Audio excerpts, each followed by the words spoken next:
माननीय उच्च न्यायालय पटना द्वारा वाद संख्या CWJC 15746/2022 में सहकारिता क्षेत्र हेतु ऐतिहासिक फैसला देते हुए Begusarai central cooperative bank limited Begusarai के प्रबंधकारिणी समिति बोर्ड को निबंधक सहयोग समितियां बिहार पटना के द्वारा पत्रांक 8249 दिनांक 14 अक्टूबर 2022 द्वारा उसके प्रबंधकारिणी समिति के 4 सदस्यों ने अनाधिकृत रूप से इस्तीफा लेकर बहाल कर दिया था। कोऑपरेटिव बैंक को अवैध मानते हुए पुनः बहाल कर दिया जाएगा। वही साथ ही जितना दिन कार्यकाल इस कानूनी दांव पेज में गवाया गया उसकी भरपाई करते हुए बोर्ड के नियत समय में 3 महीने की अतिरिक्त बढ़ोतरी भी कर दी गई है। बताते चले कि निबंधन सहयोग समितियां बिहार पटना के अनाधिकृत रूप से किए गए बोर्ड भांग के विरोध में श्री नरेंद्र सिंह उर्फ धनकू जी के द्वारा माननीय उच्च न्यायालय पटना में वाद दायर किया था, जिसमें इस प्रकार का ऐतिहासिक फैसला आया कि उक्त फैसले से जिले के सभी माननीय अध्यक्षों में काफी खुशी का माहौल देखा गया। वहीं भी बेगूसराय सेंट्रल कोऑपरेटिव बैंक में प्रेस कॉन्फ्रेंस में जिले भर से काफी पैक्स अध्यक्ष ने भाग लिया। वही कोऑपरेटिव बैंक के अध्यक्ष नरेंद्र सिंह उर्फ धनकू जी ने मीडिया से बात कर जानकारी दी। साथ ही साथ इस मौके पर मौजूद श्री कमल किशोर सिंह पूर्व अध्यक्ष कोऑपरेटिव बैंक, श्री जुन्ना प्रसाद सिंह पूर्व उपाध्यक्ष कोऑपरेटिव बैंक, श्री विजय प्रकाश, श्री शंकर कुमार निदेशक, श्री रामाधार कुमार निदेशक, श्री संजीव प्रसाद पासवान निदेशक, श्री बलवंत राय, श्री विनोद कुमार, श्री टुनटुन दास, श्री अशोक प्रसाद सिंह व महासचिव बिहार किसान सभा आदि के साथ सैकड़ों अध्यक्षगण उपस्थित थे। बिहार के बेगूसराय से संजय कुमार मेहता की रिपोर्ट। किस कारण से प्रेस कॉन्फ्रेंस आप करते हैं? सबसे पहले तो हम आप सभी पत्रकार बंधु को और इसमें आए हुए सभी हमारे सम्मानित सहकारिता के वरिष्ठ नेता लोगों को नए साल की हार्दिक शुभकामना देते हैं। यह प्रेस कॉन्फ्रेंस जो किया जा रहा है, कल 10 जनवरी को माननीय उच्च न्यायालय के द्वारा सहकारिता जगत में बहुत ही महत्वपूर्ण उन्होंने निर्णय दिया है, इसलिए हम उनका सबसे पहले आभार प्रकट करते हैं। उन्होंने पूरे बिहार के कोऑपरेटिव सेक्टर के जितने भी पदाधिकारी थे, पदाधिकारी हैं, वो सब मिलकर के पूरे सहकारिता जगत के नेताओं को, हमारे जिला के पैक्स अध्यक्ष को, व्यापार मंडल के अध्यक्ष को, पूरे आम सभा को अपमानित करने का काम किया, नक्सलाइट कहने का काम किया। ये बात कौन बोले थे? नक्सलाइट शब्द का इस्तेमाल उस समय तत्कालीन हमारे MD कम DCO ललन कुमार शर्मा भरी आम सभा में कई अपशब्द का इस्तेमाल किए। पूरी सभा को नक्सलाइट कहने का उन्होंने काम किया और उन पर कई गंभीर भ्रष्टाचार आरोप थे। 1 साल तक हम विभाग को उनके खिलाफ लिखते रहे, बात करते रहे, उन पर कोई कार्रवाई नहीं हुआ। आम सभा से उनको बर्खास्त किया गया और उसके बाद विभाग को लिखा गया और विभाग ने इतनी बड़ी जो आम सभा में जो शक्ति है उसको नहीं मानते हुए उसके आदेश को प्रधान सचिव और रजिस्ट्रार के द्वारा स्टे कर दिया गया और फिर इस पूरे बोर्ड को, पूरी संस्था को सुपरसीड कर दिया गया। और हम लोग इसके खिलाफ, ऐसे भ्रष्ट पदाधिकारी के खिलाफ, रजिस्ट्रार के खिलाफ और विभाग के खिलाफ उच्च न्यायालय में गए और उच्च न्यायालय में जाने के बाद 2 डिसीजन आया। एक डिसीजन आया पूर्व में जो MD को यहाँ से तत्काल हटाने का, MD को हटा दिया गया। उसके बाद फिर पूरा विभाग बौखला करके हमारे पूरे बोर्ड को ही सुपरसीड कर दिया। प्रशासक के रूप में DM साहब आ गए। हम लगातार सारे लोगों से मिलते रहे, लिखते रहे और हाईकोर्ट में हम लड़ाई लड़ते रहे। यह दिनकर की धरती है। हमने कलम के बल पर न्याय लेने का काम किया और माननीय उच्च न्यायालय के द्वारा कल ऐतिहासिक पूरे बेगूसराय जिला और पूरे बिहार के मान सम्मान के लिए उनका जो है निर्णय आया है, यह निर्णय स्वागत योग्य है।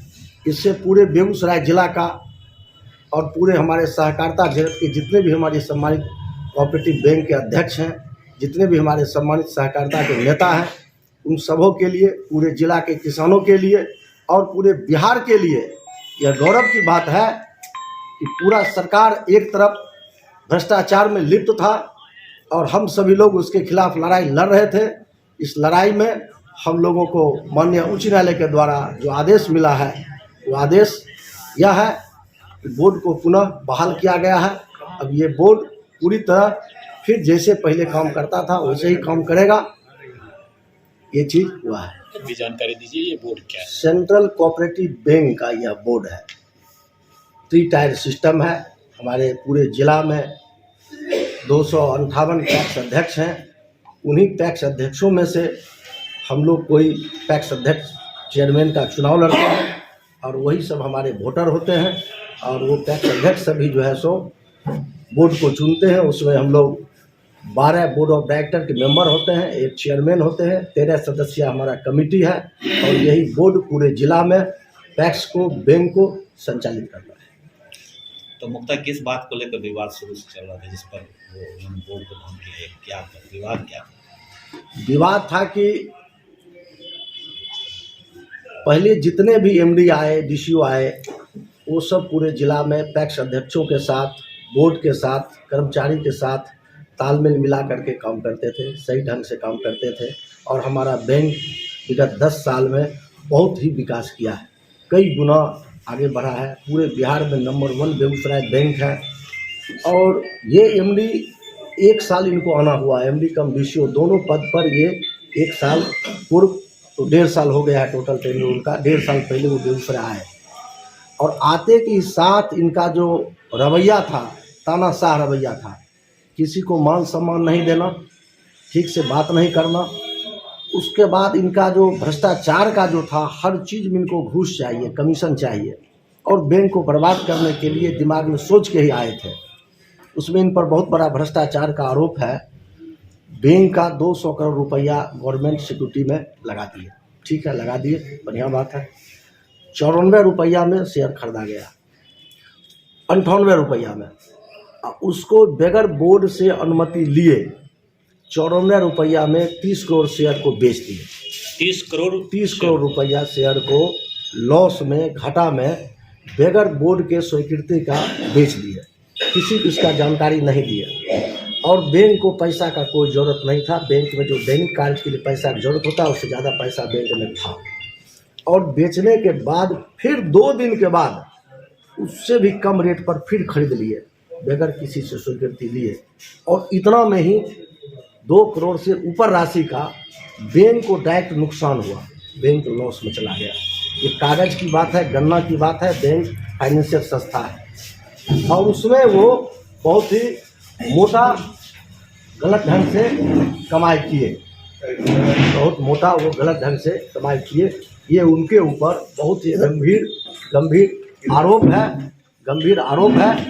इस तरह से कई उनके ऊपर सब मिला करके 10 गंभीर आरोप है और साक्ष्य के साथ आरोप है, प्रूफ के साथ है। पहले भी ये सारे आरोप लगा करके हम माननीय प्रधान सचिव को दिए, रजिस्ट्रार महोदय को दिए, मंत्री महोदय को दिए, आरबीआई को दिए और नाबार्ड को दिए और डीएम साहब को भी दिए।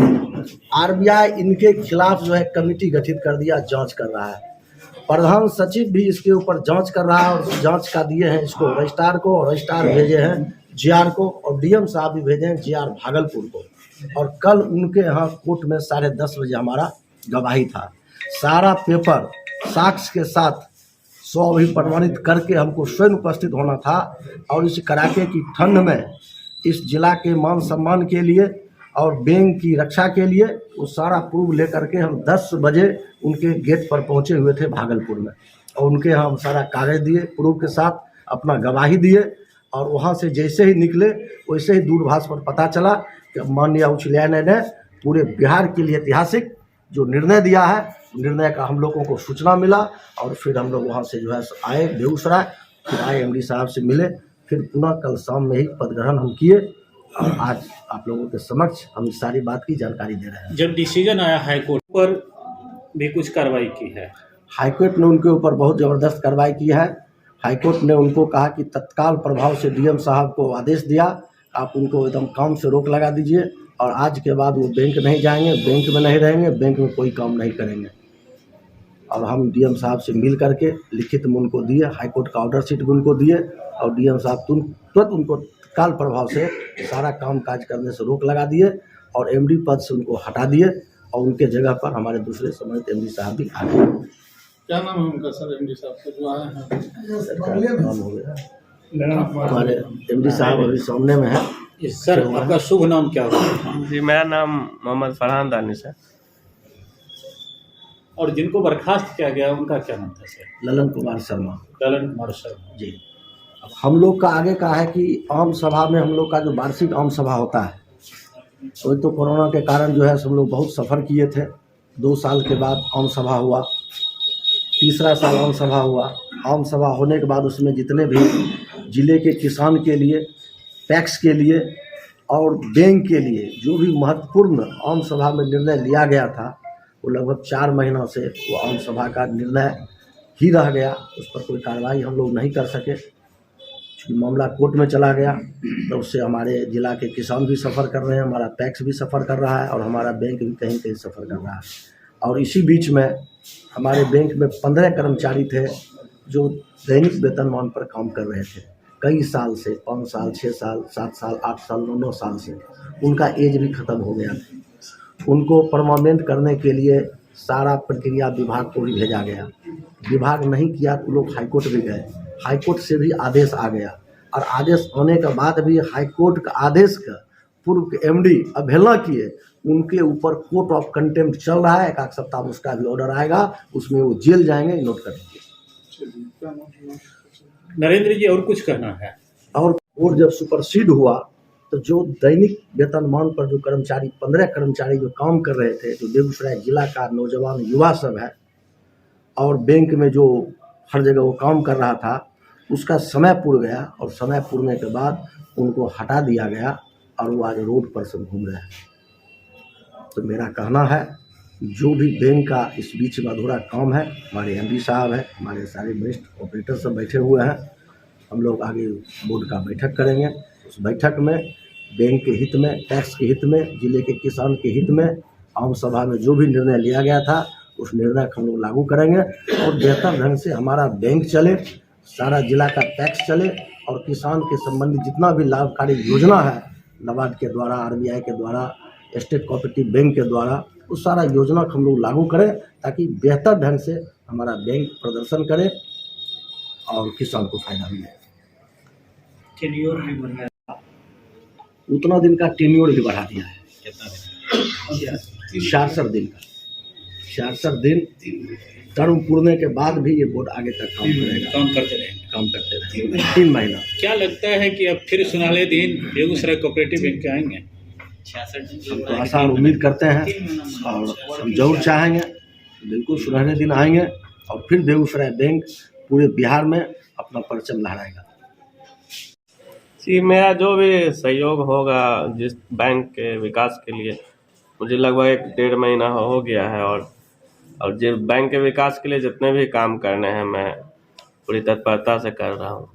टैक्स अध्यक्ष जो हैं उनको सहयोग मिलेगा आपका? उनको मैंने पहले ही दिन आके सारा उनको कह दिया कि किसी तरीके का कोई भी मीडिएटर जो भी कुछ भी करता है सब पे रोक लगा दिया। मैंने फर्स्ट दिन ही ज्वाइन करने के साथ सबसे पहले काम मैंने यही किया।